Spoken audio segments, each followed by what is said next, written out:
자, 마가복음 전반부는 8장까지로 보는데요. 거기에 3번의 제자 이야기가 나온다고 말씀드렸습니다. 이제 오늘 읽은 부분부터 두 번째 제자 부르심의 이야기와 함께 진행되는 이야기의 첫 번째 것을 같이 보는 중이에요. 자, 성경책 다 펴놓으셨으면 길어서 제가 다 안 읽었는데 오늘 13절부터 좀 보셨으면 좋겠습니다. 13, 14, 15절을 같이 한번 읽어보실까요? 준비 시작. 또 산에 오르사 자기가 원하는 자들을 부르시니 나온지라. 이에 12를 세우셨으니 이는 자기와 함께 있게 하시고 또 보내사 전도도 하며 귀신을 내쫓는 권능도 가지게 하려 하심이니라. 됐습니다. 자, 부르시고 나아온 겁니다. 그러니까 예수님과 제자의 관계, 예수님과 교회의 관계는요, 그 부름과 응답이 있는 거죠. 그러니까 그 응답이라는 것은요, 제자들을 계속해서 보여주는 것은 버림의 의미가 있는 거예요. 옛것을 버리고 새로운 하나님의 나라를 향해서 그 부름에 응답해서 나가는 자들이 제자입니다. 이거는 계속해서 보여주는 거예요. 반복해서. 중요하기 때문에 그렇게 보여줍니다. 그러면은 왜 하필이면 산에 오르셔서 부르셨을까요? 바닷가면 안 돼요? 광야면 안 되고 들판이면 안 됩니까? 우린 12명 하면 그냥 당연히 12명인가요?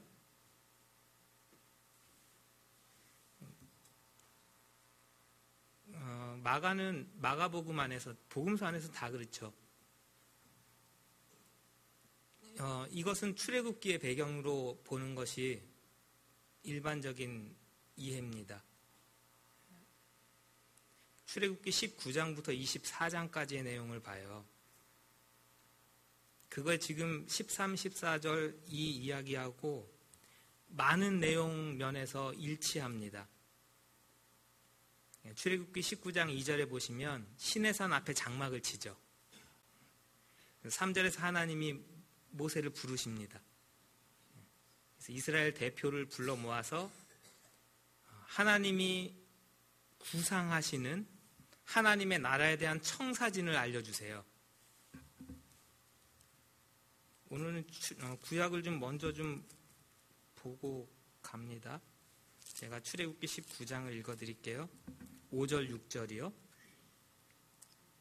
세계가 다 내게 속하였나니 너희가 이스라엘이 내 말을 잘 듣고 내 언약을 지키면 너희는 모든 민족 중에서 내 소유가 되겠고 너희가 내게 대하여 뭐가 돼요?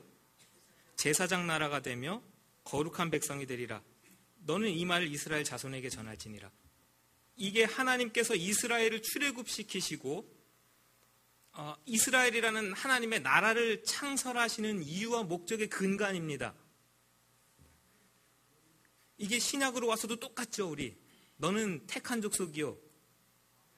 그렇죠. 왕 같은 제사장이라고 번역된 게 저는 못마땅하다 그거죠. 제사장 나라라고 번역하는 게 저는 훨씬 더 좋은 거예요. 그게 다 여기서 온 거예요. 출애굽기 19장에서.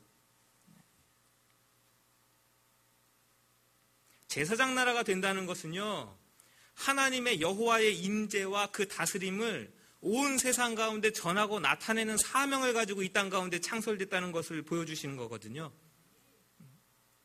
정체성이에요. 하나님 나라는 뭐냐? 도대체 이 땅의 교회는 어떤 존재냐? 그리고 20장부터 23장은요, 그 나라 안에서 이루어질 법들을 제정하신 거예요. 쭉 법들입니다. 그 법을 쭉 제정해 놓고 24장에 오면 드디어 하나님과 이스라엘 백성들 간에 확증을 하는 장면이 나오는 거예요. 24장 1절부터 4절까지. 모세가 이스라엘 제사장 장로들을 대동하고 시내산에 오릅니다. 그렇죠? 3절에서 모세가 이스라엘 백성들에게 여호와의 말씀하신 모든 것을 이야기를 하고 응답하죠. 백성들은 다 그렇게 하겠습니다. 부르심과 응답이에요. 너희들이 이렇게 하겠느냐? 그럼 이스라엘 백성들은 오케이, 다 그렇게 하겠습니다. 그리고 4절에는요, 12지파대로 12기둥을 세우면서 드디어 하나님의 나라가 이렇게 12지파로 시행됩니다라는 것을 보여주죠. 예수님께서 신약의 왕으로 오셔서 산에 오르셔서 12제자를 다시 불러 모으세요. 이 의미는요, 예수님으로부터 새로이 시작되는 새로운 하나님의 나라의 의미이죠. 신약 시대를 짊어지고 나아갈 하나님의 백성의 모태입니다. 새로운 하나님의 시대를 열어가는 교회이고요. 그러면 이 백성은 뭐 하는 백성이에요? 시대를 향해서, 세상을 향해서 제사장과 같은 역할을 감당하는 공동체입니다. 하나님의 임재를 여러분들을 통해서 봐야 되고 저를 통해서 봐야 되는 것이죠.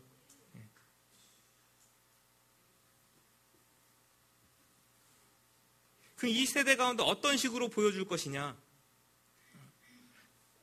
하는 것도 우리가 좀 같이 보면은, 죄송해요. 오늘은 구약을 좀 먼저 보고 25절 한번 읽어주실까요? 구약 마가복음 3장 오셔서 27절입니다. 27절 시작. 사람이 먼저 강한 자를 결박하지 않고는 그 강한 자의 집에 들어가 세간을 강탈하지 못하리니 결박한 후에야 그 집을 강탈하리라.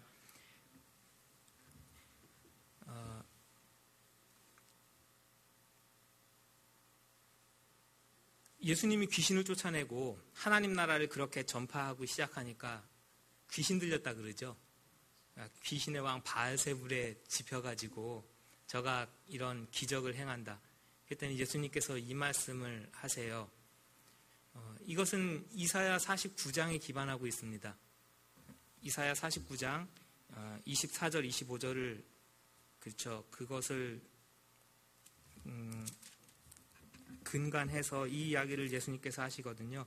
용사가 빼앗은 것을 어떻게 도로 빼앗으며 승리자에게 사로잡힌 자를 어떻게 건져낼 수 있으랴. 여호와가 이같이 말하노라. 용사의 포로로 빼앗을 것이요 두려운 자의 빼앗은 것도 건질 것이고 내가 너를 대적하는 자를 대적하고 내 자녀를 내가 구원할 것임이라. 이 이사야 49장 전체가요, 굉장히 부정과 긍정을 대조해서 보여줘요. 이게 여호와의 종에 대한 이야기거든요. 사람들에게 멸시당하는 자, 7절에 백성들에게 미움받는 자, 관원들에게 종이 된 자, 8절에 황무하였던 땅, 9절에 잡혀있는 자, 흑암에 있는 자, 길에서 먹는 자, 헐벗은 산, 13절에 고난당하는 자, 19절 황폐하고 적막하고 파멸당하였던 땅, 너를 삼켰던 자들, 이거 다 옛 모습들이죠. 하나님을 대적하고 악한 영들의 악한 세력에 눌려있던 모든 모습들이에요. 여호와의 종이 오셔가지고 종말의 목자 대신, 종말의 왕 대신 그분이 오셔가지고 새로운 나라를 회복할 때 어떻게 될 것이느냐. 10절에 보면 샘의 근원으로 그들을 인도하실 것이고, 13절을 보시면 그 백성을 위로하시고 긍휼히 여기실 것이고, 15절에 그들이 잊지 않으실 것이고, 왕들이 내 양부가 되고 왕비들이 내 유모가 될 것이라. 23절이요. 이렇게 회복하시는 전적인 의도와 목적이 6절에 나타나는데,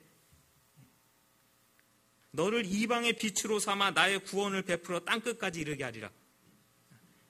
하나님의 백성을 이방의 빛으로 삼아서 하나님의 다스림과 구원을 땅끝까지 전하게 하기 위해서 그렇게 마지막 목자 되신 왕이 오셔서 무너지고 쓰러진 이스라엘을 그렇게 회복하실 것이라. 뭐로 묘사되냐면요, 신적 전사로 묘사하고 있는 거예요. 강한 왕 용사로 와서 모든 것을 무너뜨리고 새로이 하나님의 나라를 세우시는 거. 그 강한 용사로 오셔서 신적 전사로 싸우시는 모습을 예수님으로 그려주는 것이죠. 그랬더니 와가지고 귀신 들렸대요. 그렇게 싸우시면서 하나님 나라를 확장해 나가시는데, 그렇게 어둠과 죽음과 죄악과 질병 가운데 고통하는 자들을 다시 회복시키시는데 그걸 보고 하나님의 왕권을 가지고 오신 분이구나라고 인정치 못하고 귀신 들렸구나라고 지금 이야기하는 모습을 보여주시는 거예요. 두 가지를 기억해 놓으십시오. 새로운 하나님의 나라 이스라엘, 그리고 예수님이 어떤 왕으로 오셔가지고 지금 하나님의 나라를 확증해 나가시는가, 확장해 나가시는가? 영적 전사예요.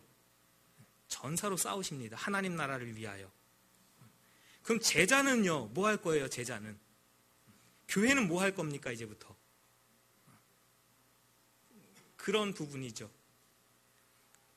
첫 번째는 그걸 보는 것이고, 그게 예수님의 가족하고 맞물려 있기 때문에 그래요.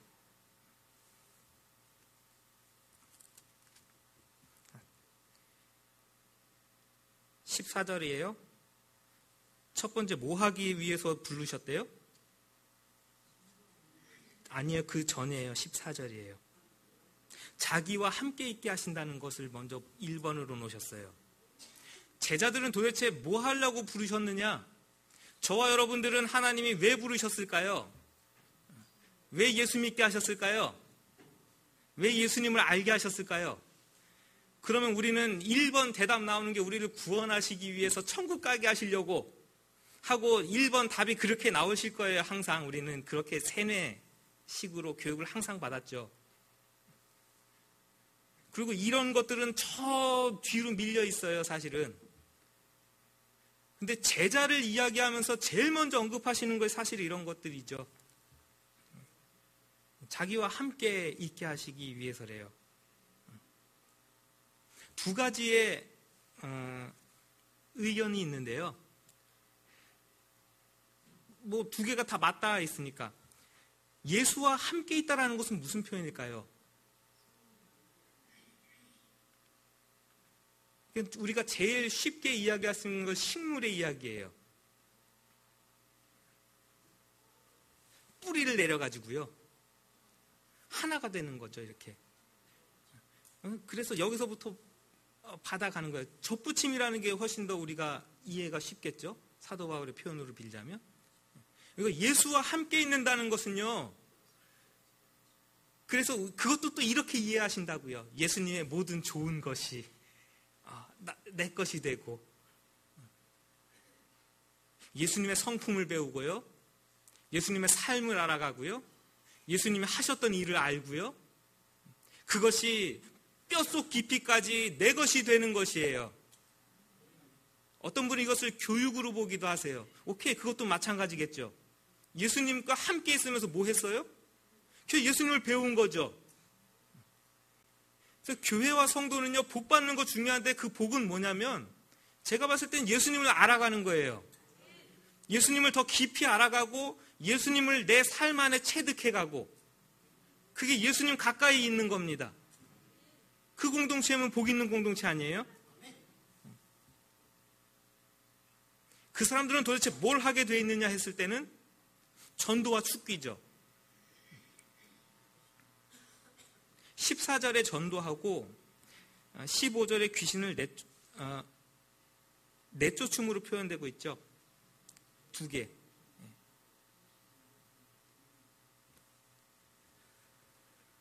전도라는 것은 전파하는 거예요.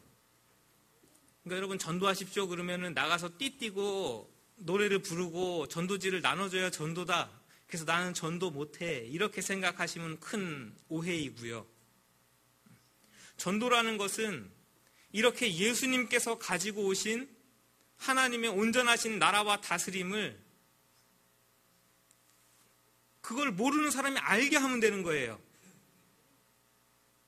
그렇기 때문에 그 알게 하는 방법은 오히려 말보다는 뭐가 더 영향력이 있으니까 예수님이 마지막에 그렇죠. 행함을 얘기하셨을까? 그렇죠. 삶을 통해서 보여주는 게 훨씬 더 영향력이 있는 거예요, 사실은. 하나님의, 물론 그것은 말도 행동도 삶의 모든 영역의 모습이 다 포함되는 것이겠죠.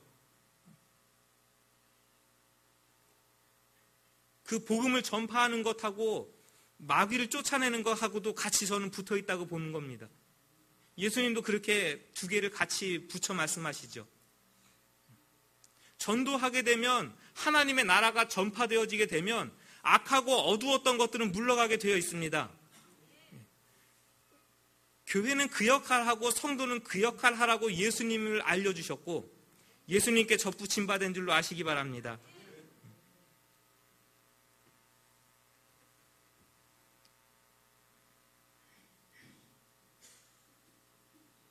그리고 나서는 예수님의 새로운 가족을 얘기하시죠. 이런 걸 좀 우리는 심각하게 좀 들으셔야 돼요. 우리 21절 읽어보실까요? 21절이에요. 시작. 예수의 친족들이 듣고 그를 붙들러 나오니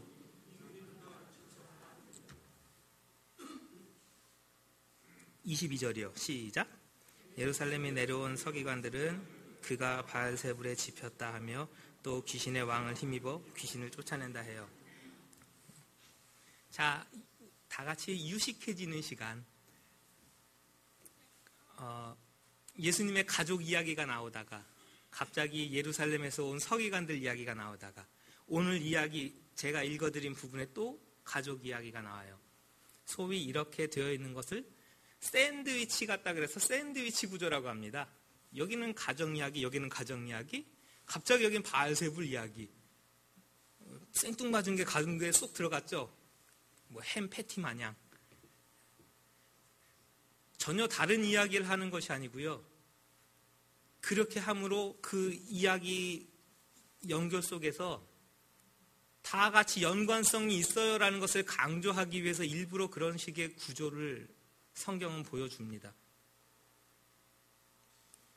예수의 가족이라고 친족이라고 혈육 관계라고 하면서 예수님 미쳤다고 여기고 나오는 것하고 예루살렘의 종교 지도자들 가운데 가장 성경을 잘 알고 똑똑하다고 자신하던 예루살렘의 서기관들이 올라와서 예수를 미쳤다고 귀신 들렸다고 하는 거하고 똑같습니다. same.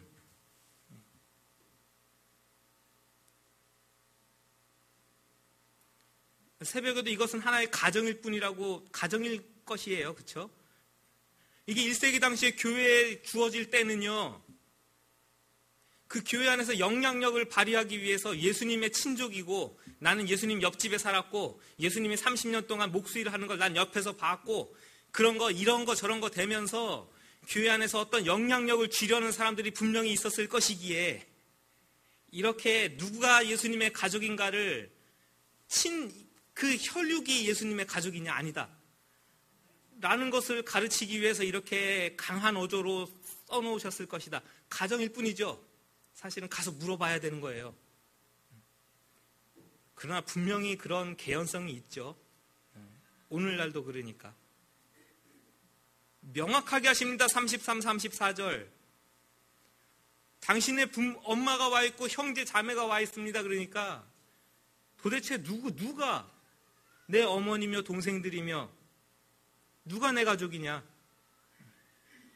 그 새로운 정의를 내려주시죠. 예수님 앞에 앉아있는 많은 사람들이에요.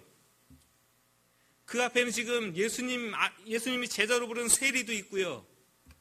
그와 함께 어울렸던 죄인들도 많이 있고요. 누구든지 하나님의 뜻대로 행하는 자는 내 형제요 자매요 어머니니라. 이 새로운 하나님의 나라를 이끌고 갈 새로운 하나님의 백성에 대한 정의이죠. 새로운 참 하나님의 백성은요 혈연으로 규정되지 않아요.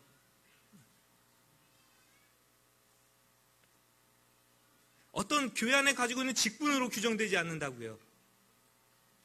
민족적 혈통적 유대인이 참 백성이 아니고 서기관이라서 하나님의 참 백성이 아니라 오히려 그들은 예수를 미쳤다고 할 수 있어요. 말도 안 되는 예수의 행위를 지적할 수 있습니다. 어떻게 그가 왕이야? 어떻게 그런 게 하나님의 나라야?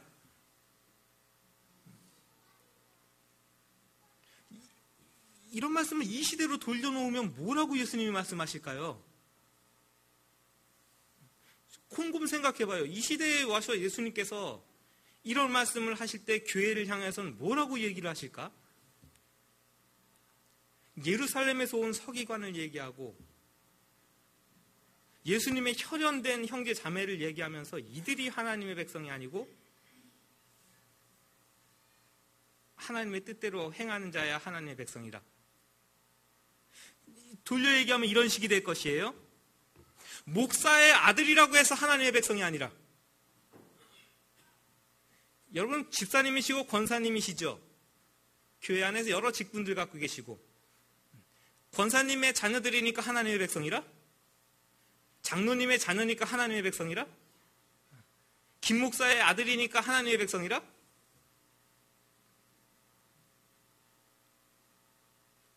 예루살렘에서 온 서기관들이 아니라 할 때는요, 도봉성산교회의 일원이고 여기 교회가 우리 도봉성산교회에 붙어있으니까 나는 하나님의 백성이라?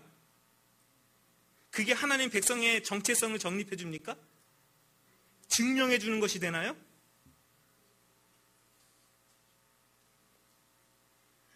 사실은 그렇다고 해야 제가 목회가 되는 거예요.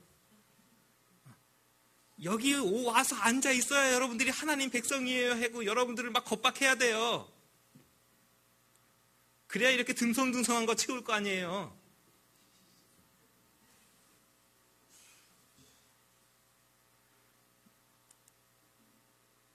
오늘 여기서 예배드리는 이것으로 다 됐다고 만족하지 마시기 바랍니다.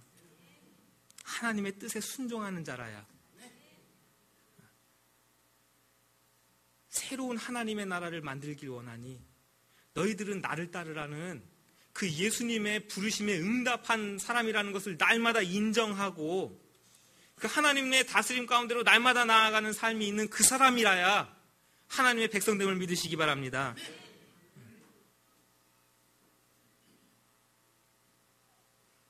예수님이 그렇게 싸우면서 나갔는데요, 예수님은 그렇게 어둠과 죄악 가운데 눌린 자들을 구원해내기 위해서, 건져내기 위해서 그렇게 싸우시는 전사로 싸우시면서 나갔는데, 교회는 모일 때마다 앉아가지고 주시옵소서 복 주시옵소서를 외치고 있는 게 저는 못마땅하다 그거예요.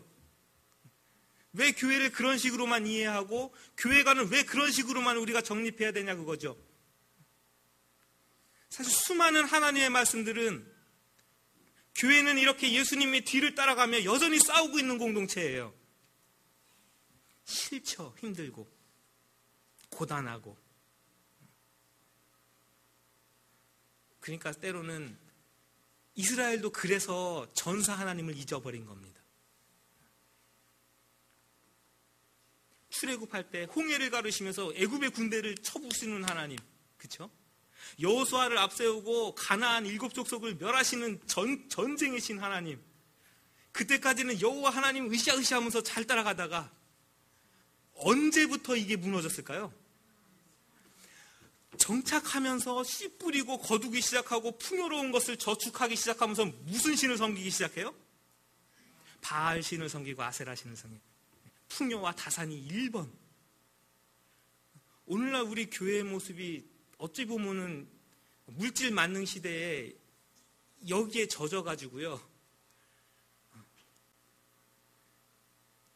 여전히 하나님의 나라를 위해서 싸우시고 가는 예수님을 무슨 예수님으로만 바꿔놨냐면은 기도하면 채워주시고 부족하면 넣어주시고 이런 예수님으로 바꾼 것은 예전에 여호와 하나님 전쟁의 신을 풍요와 다산의 신과 섞어가지고 여기도 양걸침하면서 했던 거하고 도대체 뭐가 틀리지? 그 고민들을 말씀을 보면서 하게 되어져요.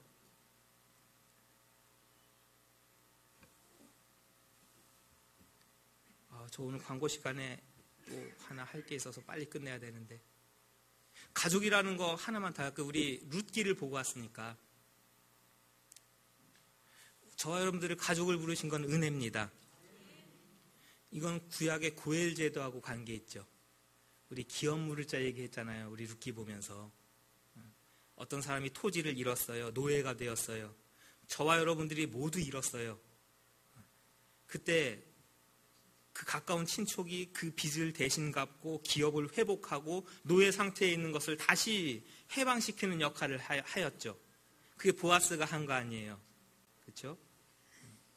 예수께서 새 이스라엘을 자신의 가족이라고 표현한 것은 저와 여러분들의 죄의 빚을 예수께서 대신 갚으신 겁니다. 그렇게 해서 하나님의 기업을 대신 회복하실 것이고요. 사탄의 노예로부터 해방시키실 것을 보여주시는 것이죠. 이미 예수님께서 세례받으실 때 어떤 왕으로 이 땅 가운데 임하셔서 무슨 싸움을 향해서 종교를 향해서 나가실지를 보여주셨어요. 내가 붙드는 나의 종, 나의 마음에 기뻐하는 자. 그는 세상 죄를 지고 가시는 하나님의 어린 양이죠. 자기의 목숨을 우리를 위해서 주실 것이에요. 이 대속의 은혜를 통해서 죄사함의 은혜를 받은 자들이 예수의 가족인 줄 아시기 바랍니다. 우리가 본래 예수의 가족이어서가 아니에요. 예수님이 우리의 가족 되어주셨습니다. 예수님께서 우리를 가족 삼으시는 방법은 사단의 권세와 죄의 권세와 싸워 이기시면서 십자가를 지시면서 우리의 죄의 빚을 탕감하시는 사역을 감당하셨기에 우리가 예수의 가족된 겁니다. 그렇다면 우리도 전도한다고요? 생명을 살린다고요? 이 땅에 하나님의 구원의 빛을 전한다고요? 동일하게 예수의 길을 가시기 바랍니다. 그 예수님의 길을 동일하게 가는 겁니다. 십자가의 길을 가는 것이고, 섬김의 길을 가는 것이고, 낮아짐의 길을 가는 것이고, 악하고 어두운 것에 동참치 아니하고, 오히려 거기다가 빛을 비추고 새로운 하나님의 다스림을 보여주고, 그 역할을 잘 감당해서 저와 여러분들도 하나님 앞에 섰을 때 부끄러움 없는 하나님의 가족으로 서기를 간절히 원합니다. 내가 너를 도무지 모르겠다. 이 얼마나 부끄러운 겁니까? 40년 교회 다녔는데요. 근데 내가 넌 가족인지 모르겠다. 이것만큼 부끄럽고 가슴 아픈 것이 있을까요? 우리 요 한 절만 다시 한번 읽고 우리 마칠게요. 35절 우리 마음속에다가 새기고 가시기 바랍니다. 시작. 누구든지 하나님의 뜻대로 행하는 자가 내 형제요 자매요 어머니이니라. 아멘. 같이 한번 기도합니다. 우리가 말로만 예수의 가족 되지 않길 간절히 원하고 우리의 삶의 전 영역에서 예수의 가족인 것이 드러나게 도와주옵소서. 말씀 따라 살아가고 예수님 닮은 삶이 한 주간도 일어나도록 우리 가운데 거룩한 영과 말씀의 지혜 충만히 부어 주옵소서. 예수님의 이름으로 기도하옵나이다. 아멘.